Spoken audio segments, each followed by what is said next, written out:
చేస్తున్నారు. న్యాయ వ్యవస్థను కూడా బెదిరించేటువంటి పరిస్థితులు, భయపడించే పరిస్థితులు, ప్రజాస్వామ్య విలువలంటే ఇంకా అది ఏ రకంగా కూడా లేకుండా చేస్తున్నారు. వాళ్ళ యొక్క అజెండా కోసం, ఇతరులను భయభ్రాంతులకు గురి చేయడం కోసం 4 IPS ఆఫీసర్ను సస్పెండ్ చేసిన విధానం చూస్తున్నప్పుడు, మిగిలిన అధికారులను వాళ్ళు బెదిరిస్తున్నటువంటి తీరు, వ్యవహరిస్తున్నటువంటి తీరు చూసినప్పుడు, గతంలో ఎప్పుడు కూడా ఇటువంటి రోజులు ఎక్కడా చూసిండరు. నియంత పరిపాలనలో కూడా, రాజరిక పరిపాలనలో కూడా ఇలాంటివి ఉండవు అని చెప్పి చాలామంది మనసు విప్పి మాట్లాడుతున్నారు. ఇటువంటి పరిస్థితులు రాష్ట్రంలో ప్రస్తుతం కనిపిస్తున్నాయి. ఈ పరిస్థితులు ఉన్నాయి కదా అని చెప్పి కొంతమంది యువత ఈ రాష్ట్రంలో జరుగుతున్న పరిణామాలపైన, ఈ రాష్ట్రంలో జరుగుతున్నటువంటి సిచ్యువేషన్స్ని కొద్ది గొప్ప ప్రజలకు చెప్పడానికి ప్రయత్నం చేసి న్యాయపరంగా ఈ తప్పులు ఉన్నాయని చెప్పి సోషల్ మీడియాలో పెడితే వాళ్ళపైన కక్ష సాధింపు చర్యలు, ఇళ్ళకి వెళ్ళి బెదిరించడాలు, కనీసం నెంబర్ ప్లేట్ లేనటువంటి వాహనాల్లో వెళ్ళటం, సివిల్ డ్రెస్సెస్లో వెళ్ళటం, ఐడి కార్డు చూపించమంటే లేదు అనటం, అవతల వ్యక్తులకు ముసుగు కప్పటం, ఇలాంటి వివరాలు చేస్తున్నారు అని అంటే ఇవన్నీ చాలా కాలంగా నడుస్తాయని మీరు అనుకుంటున్నారు. ప్రపంచంలో పెద్ద పెద్ద నియంతలే కాలగర్భంలో కలిశారు. మీరెంత? ఎందుకు ఇలాంటి భయాందోళనకు గురి చేస్తున్నారు? మొట్టమొదటిగా మీరెందుకు ఇంత భయాందోళనకు గురవుతున్నారు? నిజాలు ప్రజలకు తెలియాల్సిన బాధ్యత ఉంటుంది కదా. నిజాలు ఏవి తెలియకూడదు, మీరు చెప్పినటువంటి వాస్తవాలు అని చెప్పేటువంటి ప్రయత్నం మీరు చేస్తున్నారు. అవే నమ్మాలి. వేరే వాళ్ళు ఏది కూడా, వాస్తవాలు ఏది కూడా ప్రజలకు తెలియకూడదు, మేమైతే ఏది ప్రచారం చేసుకుంటున్నామో అది మాత్రమే చేరవేయాలన్నటువంటి ప్రయత్నంలో చూడటం మంచి పరిణామం కాదు. మొట్టమొదటిగా మనం తీసుకున్నప్పుడు ఏ తప్పు కూడా మేము చెప్పినప్పుడు ప్రతిపక్షంగా మేము చూపించినటువంటిది వాస్తవమా కాదా చెప్పే ధైర్యం ఉంటే మీరు మమ్మల్ని పిలవండి, మీ దగ్గరికి మేము రావడానికి సిద్ధంగా ఉంటాం. మేము ఈరోజు ఏదైతే ప్రశ్నిస్తున్నామో దానిపైన మీరు చెప్పాల్సినటువంటి బాధ్యత మీ పైన ఉంటుంది. ఎదురుజాలు చేయడం కాదు. ఎన్నికల మునుపు 6 నెలల ముప్పు 10 లక్షల కోట్లు అప్పు చేసేసింది, 12 లక్షల అప్పులు అయిపోయినాయి, 14 లక్షల పోలింగ్ వచ్చే టయానికి 14 లక్షల కోట్లు చేసేసారు అప్పులు, రాష్ట్రం దివాలా తీసిందని అనేక సార్లు మాట్లాడారు. తిరిగి అదే బ్రాండింగ్ వేయడానికి అధికారంలోకి వచ్చినాక కూడా మేము 14 లక్షల కోట్ల అప్పులు చేశాము అని చెప్పే ప్రయత్నం చేస్తూనే వచ్చారు. బడ్జెట్ 6 నెలల వరకు ప్రవేశపెట్టాల. నవంబర్లో బడ్జెట్ ప్రవేశపెట్టారు. నవంబర్లో బడ్జెట్ ప్రవేశపెట్టినప్పుడు వాళ్ళంతకు వాళ్ళే బడ్జెట్కి సంబంధించినటువంటి అప్పుల యొక్క జాబితాను వాళ్ళే ఆ బడ్జెట్ డాక్యుమెంట్లో పెట్టినటువంటి పేపర్ ఇది.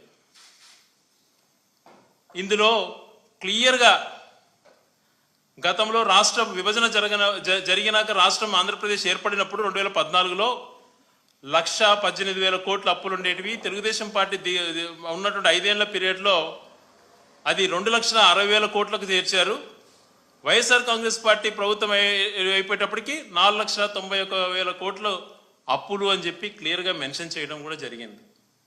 తర్వాత ఈ గవర్నమెంట్ గ్రాంటెడ్కి సంబంధించినవి కానీ, కంటింజెంటీ లయబిలిటీ కానీ, గవర్నమెంట్ గ్యారంటీ డెబిట్స్ కానీ ఇవన్నీ తీసుకుంటే కూడా తెలుగుదేశం పార్టీ దిగిపోయే సమయానికే 3,15,000 కోట్లు అప్పులున్నాయి.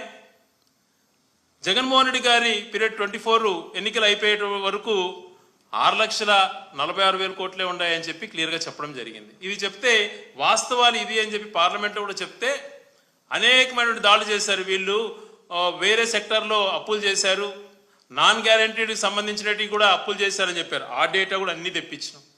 మొత్తం పైన క్రోడీకరిస్తే తెలుగుదేశం పార్టీ దిగిపోయే సమయానికి, అంటే అంతకుముందు ఉన్నటువంటి కాంట్రాక్టర్ అప్పులు కానీ, ఇంకా గ్యారంటీడ్ లయబిలిటీ అన్నీ కూడా మొత్తం కూడా క్యాల్కులేట్ చేస్తే తెలుగుదేశం పార్టీ దిగిపోయే సమయానికే 3,90,000 కోట్ల పైగా అప్పులు మిగిల్చిపోయినాయి.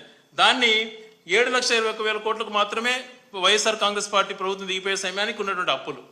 దాన్ని డబల్ చేశారు, 14 లక్షలు అని ప్రచారం చేశారు. 5 సంవత్సరాలలో యావరేజ్ తీసుకుంటే తను ఒక గొప్ప విజనరీ అని మాట్లాడుతుంటాడు. 22.63% వాళ్ళ పీరియడ్లో అప్పులు చేస్తే, అదే వైఎస్ఆర్ కాంగ్రెస్ పార్టీ కరోనా లాంటి పరిస్థితులు ఉన్నా పేద ప్రజలకు అంతా కూడా పంచిపెట్టేశారు అని మాట్లాడుతున్నారు. పేద ప్రజలకు అన్ని ఇచ్చిన మాట ప్రకారం అన్ని ఇచ్చిన వాళ్ళకు జాగ్రత్తగా ఆరోగ్యశ్రీ చూసుకొని ప్రతి ఒక్క పథకం చెప్పినట్టుగా షెడ్యూల్ ప్రకారం ఇచ్చినా కూడా 13.57% మాత్రమే అప్పుడు ఈ యావరేజ్గా వచ్చినాయటువంటిది ఈ వాస్తవాలు ఈ పేపర్లో వచ్చాయి. ఈ ఫిగర్ చాలామందికి వినటానికి ఇష్టం లేకపోవచ్చు, కానీ నేను ఒకటే కోరుతున్నా, విద్యావంతులను కానీ ఈ రాష్ట్ర శ్రేయస్సు గురించి ఆలోచన చేసేటువంటి మేధావులను కానీ ఈ రాష్ట్రం మంచితనం గురించి చేసేటువంటి ఆలోచన చేసేటువంటి అందరికీ కూడా విన్నమిస్తున్నా, దయ ఉంచి ఈ ఫిగర్ చూడండి. తెలుగుదేశం ప్రవేశపెట్టినటువంటి బడ్జెట్లో ఉన్నటువంటి కాపీనే నేను ఈరోజు మాట్లాడాను. విధ్వంసక పాలన, జగన్మోహన్ రెడ్డి గారి పాలనలో రాష్ట్రం అధోగతి పాలైపోయిందని చెప్పి పదే పదే మాట్లాడుతున్నారు. కాబట్టి మేము ఈరోజు ఫిగర్స్ చూపిస్తున్నాం. మేము మంచి పరిపాలన అందించినాము, ఒక పక్కన పేద ప్రజలకు మంచి చేస్తూ మరొక పక్కన రాష్ట్ర అభివృద్ధికి చిత్తశుద్ధితో చేశాము అని చెప్పి చెప్తుంటే, మీకున్నటువంటి ఇన్ఫ్లుయెన్స్తోనో మీకున్నటువంటి అడిషనల్ అసెట్స్తోనో దాన్ని తొక్కిపెట్టేసి దుష్ప్రచారంతోనే మీరు సక్సెస్ అవుతున్నారు. కానీ వాస్తవాలు ప్రజలకు తెలియకూడదు అన్నటువంటి ఆలోచన మీది ఉంది. కానీ ఫిగర్స్ అనేటువంటి ఎక్కడికి పోవు. ఈరోజు గ్రోత్ రేట్ తీసుకున్న ఏ పరిస్థితులలో రాష్ట్రంలో పర్ క్యాపిటల్ ఇన్కమ్ 4 ఉంటాయి కొలబద్దలు. రాష్ట్రానికి సంబంధించి జాతీయ స్థూల ఉత్పత్తి జీడిపి, జిఎస్డిపి రాష్ట్ర స్థూల ఉత్పత్తి.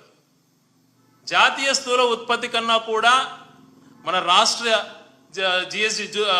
జిఎస్డిపి అడిషనల్గా పెరిగినటువంటి అంశం మన జగన్మోహన్ రెడ్డి గారు కూడా క్లియర్గా చెప్పారు, చూపించారు కూడా విత్ ఫిగర్స్తో సహా. కానీ అసత్యాలు మాట్లాడుతున్నారు, దుష్ప్రచారాలు చేయడమే మీ యొక్క విధిగా మీరు చేస్తున్నారు.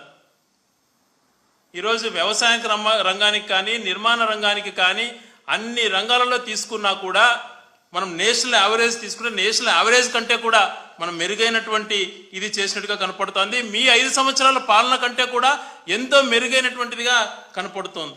ఇది మేమిచ్చినటువంటి కాదు, ఈ సోర్సెస్ కూడా ministry of statistics and programme implementation central government సంబంధించినటువంటి ఇచ్చినటువంటి కాపీలోనే. మీ 5 సంవత్సరాలలో మ్యానుఫ్యాక్చరింగ్ సిస్టమ్ తీసుకుంటే అంటే మీరు అంతా కూడా ఏమి ఎంప్లాయ్మెంట్ ఇవ్వలేదు, మ్యానుఫ్యాక్చరింగ్ ఏమి జరగలేదని ప్రచారం చేసుకుంటున్నారు. మరి 2.86% మీరు ఉన్నప్పుడు 5 సంవత్సరాలలో ఉంటే, అదే జగన్మోహన్ రెడ్డి గారు ముఖ్యమంత్రి అయిన తర్వాత 4.07% మెరుగైనటువంటి మ్యానుఫ్యాక్చరింగ్ దాంట్లో మనకు ఫలితాలు ఇక్కడ కనపడుతున్నాయి. ప్రతి రంగంలో కూడా ఈ మెరుగైనటువంటి ఫలితాలు కనపడుతోంది. తలసరి ఆదాయం మీ హయాంలో 1,42,000 ఉంటే జగన్మోహన్ రెడ్డి హయాంలో దిగిపోయే సమయానికి 2,30,000 పోయింది. ఒక పక్క స్థూల ఉత్పత్తిలో మెరుగైన ఫలితాలు ఉన్నాయి, మ్యానుఫ్యాక్చరింగ్ రంగంలో మీకంటే కూడా మెరుగైన ఫలితాలు ఉన్నాయి, పర్ క్యాపిటల్ ఇన్కమ్ తలసరి ఆదాయంలో మీకంటే మెరుగైనటువంటి పరిస్థితి ఉంది. అన్ని రంగాలలో ఇలా కనిపిస్తుంటే దుష్ప్రచారంగా మీరు మాట్లాడే మాటలు. ఇండస్ట్రీ పరంగా జాతీయకు సంబంధించి రాష్ట్రాలకు సంబంధించినటువంటి లిస్టు చూస్తే టాప్ 15 స్టేట్స్లో చంద్రబాబు నాయుడు గారు దిగిపోయే సమయానికి 11th ప్లేస్లో ఉన్నింది ఆంధ్రప్రదేశ్. జగన్మోహన్ రెడ్డి గారు దిగిపోయేదాన్ని దానికి 8వ స్థానానికి తీసుకొచ్చాడు. ఎవరు మెరుగైనటువంటి పాలన అందించినారు? ఎవరి హయాంలో మేలు జరిగింది? తన 5 సంవత్సరాల హయాంలో పేద ప్రజలకు మేలు చేస్తూ సంక్షేమాన్ని అందిస్తూ, మరొక పక్కన మీరు ఏదైతే విజనరీ మేమైతే రాష్ట్రాన్ని దశాదిశ చేస్తామని చెప్పేటువంటి మీకంటే కూడా జిఎస్డిపిలో కానీ, మీకంటే నిర్మాణ రంగంలో కానీ, మీకంటే ఇండస్ట్రియల్ రంగంలో కానీ, మీకంటే తలసరి ఆదాయంలో కానీ అన్నిట్లో జగన్మోహన్ రెడ్డి గారి పరిపాలన మీకంటే కూడా చాలా బాగుంది అని చెప్పి ఇక్కడ ఫిగర్స్ అన్ని నేను ఇచ్చేటివి ఉంటాయి కాదు, రిజర్వ్ బ్యాంక్ ఆఫ్ ఇండియా ఇచ్చినటువంటివి ఉన్నాయి, మినిస్ట్రీ స్టాటిస్టిక్స్ రిపోర్ట్స్ ఉన్నట్టున్నాయి, రాష్ట్ర బడ్జెట్ ప్రవేశపెట్టినటువంటి కాపీసే నేను ప్రజెంట్ చేస్తున్నాను ఇక్కడ. ఇవన్నీ పరిస్థితులు ఇలా కనిపిస్తుంటే, కళ్ళ కట్టినట్టు మనకు కనపడుతుంటే మీరు దుష్ప్రచారాలు చేయటం. పార్లమెంటు సాక్షిగా పార్లమెంట్ సభ్యులు అడిగినప్పుడు రాష్ట్రానికి సంబంధించింది క్లియర్గా చెప్పారు. 18-19లో రాష్ట్ర స్థూల ఉత్పత్తి 7.9 లక్షలు ఉంటే 23-4 జగన్మోహన్ గారు దిగిపోయటానికి 13 లక్షల కోట్ల వరకు ఉన్నటువంటిది. అగ్రికల్చరల్ రంగంలో 13% గ్రోత్, మైనింగ్ రంగంలో 11%, మ్యానుఫ్యాక్చరింగ్ రంగంలో 9%, ఎలక్ట్రిసిటీ గ్యాస్ దాంట్లో 17.25%, కన్స్ట్రక్షన్లో 14%, ట్రేడ్, రిపేర్, హోటల్స్ అండ్ రెస్టారెంట్స్లో దాదాపుగా 11%. ఇలా మెరుగైనటువంటి ఫలితాలు కనపడ్డాయి. కాబట్టే కొందరు వ్యక్తులు ఈ రాష్ట్ర శ్రేయస్సు గురించి ఆలోచన చేసినటువంటి వాళ్ళు, ఈ రాష్ట్రాన్ని స్టడీ చేసినటువంటి కొందరు వాళ్ళంతకు వాళ్ళే ఫ్లెక్సీలు పెడుతున్నారు. జగన్మోహన్ రెడ్డి గారు చెప్పుకోలేకపోయినాడు, జరిగినటువంటి మంచిది ఇది, నేను ఏ పార్టీకి సంబంధించిన వాడిని కాదు, వాస్తవాలు మీకు తెలియజేస్తున్నాను అని చెప్పి ఫ్లెక్సీలు స్వచ్ఛందంగా ప్రజలు ఏర్పాటు చేస్తున్నారు. దీన్ని బట్టి అర్థం చేసుకోండి. ఇవన్నీ పేపర్లు ఎక్కడి నుంచి వచ్చినా, ఎక్కడి నుంచి తీసుకున్నాం అన్నటువంటిది కూడా మీరు ఆలోచన చేయండి. ఇది ఎక్కడికి పోయినా పార్లమెంటు సాక్షిగా మినిస్టర్ ఇచ్చినటువంటి రిప్లై, ఇవన్నీ కూడా మీరు ఆర్బీఐ దాంట్లో చూసినా కూడా మీకు తెలుస్తుంది. అలాగే చంద్రబాబు నాయుడు గారు నేను గొప్ప విజనరీ అని చెప్పుకునేటువంటి ఈ వ్యక్తి తన పరిపాలన చేసినటువంటి 14 సంవత్సరాలు రెవెన్యూ డెఫిసిటే. 95లో ఎన్టీ రామారావు గారి దింపి వచ్చినప్పటి నుంచి ఎప్పుడు ఆయన హయాంలో రెవెన్యూ సర్ప్లస్ లేదు. మొట్టమొదటిగా రాజశేఖర రెడ్డి గారు ముఖ్యమంత్రి అయిన తర్వాత ఉమ్మడి రాష్ట్రంలో 2005-06 నుంచే అది సర్ప్లస్కు రెవెన్యూ డెఫిసిట్ లేకుండా మనం చూసినటువంటి ఫలితాలు చూస్తున్నాం.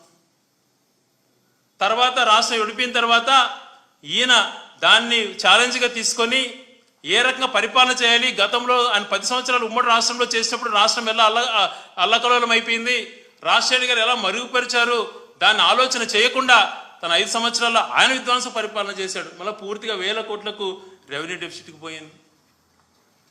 ఇలాగా చెప్పుకుంటూ పోతే ప్రతి ఒక్క అంశంలో కూడా మంచి చేసినప్పుడు ఎందుకు మీరు ఇంతగా నెగిటివిటీ క్రియేట్ చేయాలనేటువంటి ప్రయత్నం చేస్తున్నారు? మీ ఆలోచన ఏంటి? ఒక రాష్ట్రానికి బాధ్యతలు చేపట్టిన తర్వాత ఇవే కదా బాధ్యతలు.